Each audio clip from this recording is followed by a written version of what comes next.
बिस्मिल्लाहिर्रहमानिर्रहीम। अस्सलामु अलैकुम वरहमतुल्लाहि वबरकातुहू। मुअज़्ज़ज़ सामईन व नाज़रीन, हमारी आज की वीडियो के अंदर हम जानेंगे ईद उल फ़ित्र के दिन करने वाले काम। वो कौन से काम हैं जो ईद उल फ़ित्र के दिन करने चाहिए? 1. अल्लाह का शुक्र बजा लाना। 2. ईद की रात इबादत करना। 3. ईद की नमाज़ के लिए गुस्ल करना। 4. मिसवाक करना।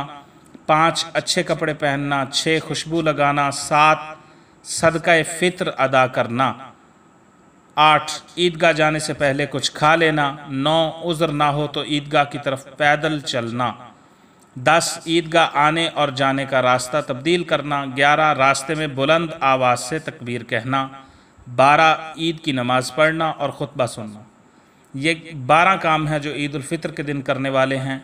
एक दफ़ा फिर दोहरा लेते हैं। अल्लाह का शुक्र बजा लाना, ईद की रात में इबादत करना, ईद की नमाज़ के लिए गुस्ल करना, मिसवाक करना, अच्छे कपड़े पहनना, खुशबू लगाना, सदका फ़ित्र अदा करना, ईदगाह जाने से पहले कुछ खा लेना, उज़्र ना हो तो ईदगाह की तरफ पैदल चलना, ईदगाह आने और जाने का रास्ता तब्दील करना, रास्ते में बुलंद आवाज़ से तकबीर कहना, ईद की नमाज़ पढ़ना और ख़ुतबा सुनना।